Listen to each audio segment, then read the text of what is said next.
আসসালামু আলাইকুম এভরিওয়ান, কেমন আছেন সবাই? আশা করি সবাই অনেক ভালো আছেন। আলহামদুলিল্লাহ, আল্লাহর রহমতে আমি অনেক ভালো আছি। তো অনেকের প্রশ্ন থাকে সকালে আমরা গরুর খামারে কী কী কাজ করি। তো ভাবলাম আজকে আপনাদের সাথে শেয়ার করি, সেই সুবাদে আজকে ভিডিও করা। তো দেখতেছেন সকালে উঠে আমরা প্রথমে গরুকে গোসল করি এবং গরুর ঘর পরিষ্কার করি। তো আমরা গরুকে গোসল করানো শুরু করে দিলাম। দেখতেছেন আমি গরুকে গোসল করাচ্ছি। তো আসলে সকালে উঠে প্রথম কাজ থেকে গরুকে গোসল করা এবং গোয়ালঘর পরিষ্কার করা। তো এটা আসলে কৃষিকাজ, আপনার অন্য কোথাও শান্তি না থাকলেও এখানে আপনার অবশ্যই শান্তি থাকবে, কারণ কৃষিকাজে আল্লাহ আমার মনে হয় আশাজাক নিয়ামত দান করেছে। আজকে 14 রমজান, 4ই মার্চ আজকে ভিডিও করলাম, ভাবলাম আপনাদের সাথে শেয়ার করি।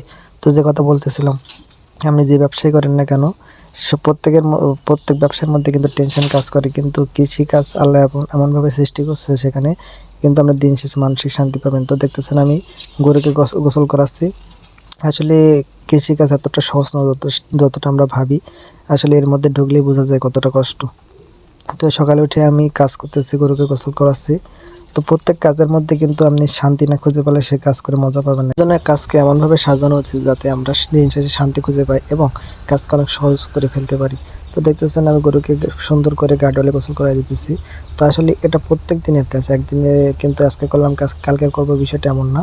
আমরা প্রত্যেক দিন সকালে উঠে কাজ করাই লাগবে। আর যারা খামারে আছেন বিশেষ করে, তাদের তো কিন্তু আপনার বেড়ানো নাই, ঘোরাফেরা নাই, যতদিন গরু আছে তাকে কিন্তু কাজ করাই লাগবে। আর আপনারা যদি চিন্তা করেন যে লোক নিয়ে খামার করবেন, সেটা কিন্তু আসলে সম্ভব না। আপনি যদি খামার করতে চান অবশ্যই আপনার নিজেকে পরিশ্রম করতে হবে, সাথে লোক রাখতে পারেন, কিন্তু আপনি একা আপনি শুধু লোক দিয়ে খামার করতে পারবেন না। তো দেখতেছেন আমার গরু গোসল করানো শেষ, সেখানে কিছু ঘাস লাগাইছিলাম, ফাঁকা জায়গা ছিল, তো সেখানে ভাবলাম একটু পানি দিয়ে দিই, তাই পানি দিচ্ছি। তো এখানে কিন্তু আমার একবার ঘাস কাটা শেষ, দ্বিতীয়বার আবার হচ্ছে। তো এই যে পানি দিয়ে দিচ্ছি, এখানে কিন্তু এভাবেই পানি দিতে থাকলে কিন্তু একটা সময় ঘাস বড় হয়ে যাবে, বেশি দিন লাগবে না। এটা কিন্তু যারা অন ঘাস, আর এখানে আমি হালকা ফাঁকা ছিল, তা ফাঁকা রেখে কী করবো ভাবছি ঘাস লাগাই দিই। তো দেখতেছেন এখানে এখন আমি গরুকে খড় দিব, কারণ গোসল করানো শেষ, এখন আমি খড় দিব, ও খড় খাইতে থাকবে। তো ফাইনালি কিন্তু আমার খড় দেওয়া শেষ, সে কিন্তু সুন্দরভাবে দেখতেছেন খড় খাইতেছে। এখন আমার কাজ আমি ঘাস কাটবো, গরুকে ঘাস দিতে হবে। তো এখন ফাইনালি কিন্তু আমি অস্ত্র নিয়ে নিলাম, এখন এটা দিয়ে ঘাস কাটা হবে। তো চলেন ঘাস কাটতে যাই। তো এটা মূলত আমার ঘাসের জমি। এখানে দেখতেছেন কিছু ঘাস আছে, এটা কাটবো বলে আসছিলাম, কিন্তু ভাইয়া দেখি আম গাছে বিয়ে দিচ্ছে, সেই সুবাদে ঘাসটা কাটা হলো না। তো এখানে দেখতেছেন এখান দিয়ে এখন আমি ঘাস কাটবো, এপাশ দিয়ে কাটবো না। তো ভাবলাম যে এখান দিয়ে ঘাস কাটা শুরু করি, কিন্তু এ সাইডে ঘাসটা একটু ছোট, আবার ভাবতেছি যে এখান দিয়ে কাটবো নাকি। তো চিন্তা করতেছি আসলে এখান দিয়ে কাটবো না।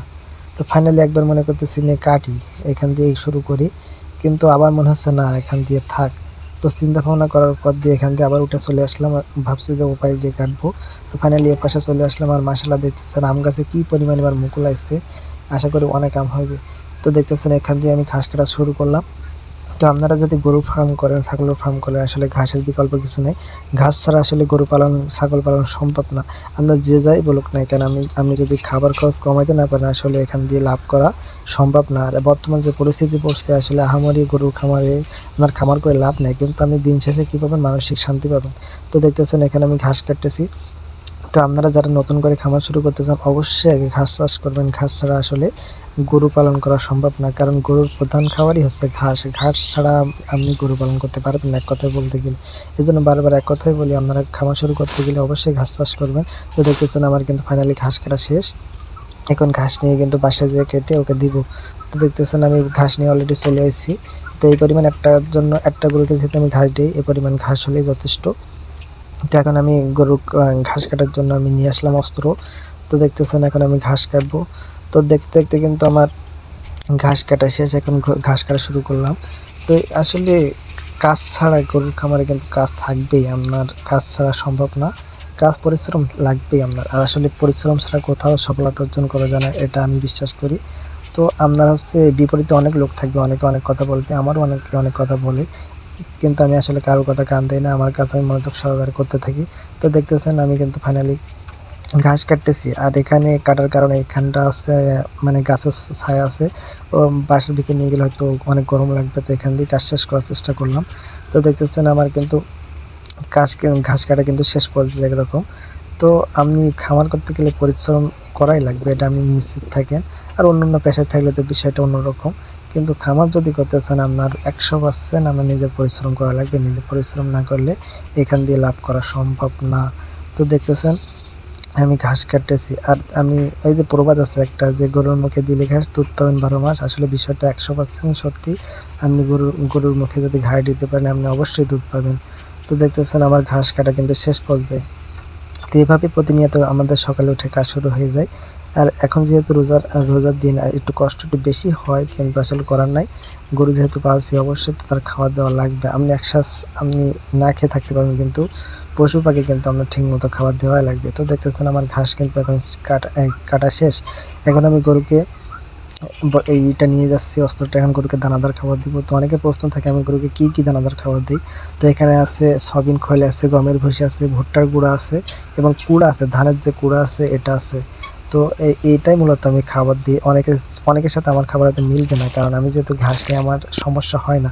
আমি এই খাবার দিয়ে মাশাআল্লাহ মোটামুটি দুধ উৎপাদন করতে পারি। এটাই দিলে আমার গরু মাশাআল্লাহ যা দুধ দিচ্ছে আলহামদুলিল্লাহ। তো আমি এটাই খাবার দিই। আমরা চাইলে এভাবে আমি এখানে উপকরণ মিশে হচ্ছে আমরা 2 বস্তা কুড়া দিই, 1 বস্তা ভুসি দিই, 1 বস্তা ভুট্টার গুঁড়া দেই, আর হচ্ছে আপনার সয়াবিন খৈল দেই হচ্ছে আপনার 35 কেজি।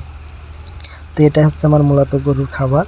তো দেখতেছেন মাশাআল্লাহ গরু কিন্তু অনেক সুন্দর খাইতেছে, আর এভাবে মাশাআল্লাহ ও খায়, আর ওর মুখের রুচি মাশাআল্লাহ আলহামদুলিল্লাহ অনেক ভালো।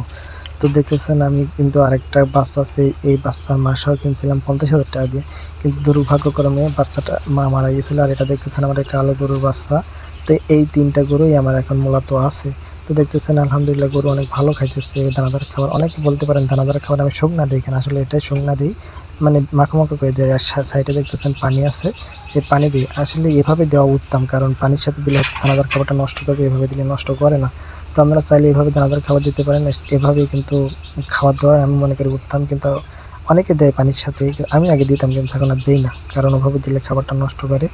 তো এই ছিল আমার সকালের কাজ। এরপরে আমি দানাদার খাবারের পরে এখন দিব হচ্ছে আপনার ঘাস। তো ফাইনালি ওর কিন্তু দানাদার খাওয়া কিন্তু শেষ পর্যায়ে। আর এখন আমি ঘাই দিব, যেহেতু এখানে গোসল করাইছি, পানি ছিল অল্প, তা পানিটা পরিষ্কার করে দিলাম। তো এখন কিন্তু আমি ঘাস আনতে যাচ্ছি, ঘাই দিব। আসলে ঘাই দেওয়ার পরে কিন্তু আজকের কাজ শেষ, একরকম সকালে কাজ শেষ। এখন হচ্ছে ঘাস খাবে, খাওয়ার পরে রেস্ট নিবে, আর আমি একটু রেস্ট নেওয়ার সময় পাবো সারাদিনে। তো সবাই আমার জন্য দোয়া করবেন যাতে আমি ভালো কিছু করতে পারি, আর আমিও আমাদের জন্য দোয়া করি যাতে সবাই সুস্থ থাকেন, ভালো থাকেন। তো সবাইকে আসসালামু আলাইকুম। আসলে খামার করতে গেলে আপনার পরিশ্রম করতেই হবে, পরিশ্রম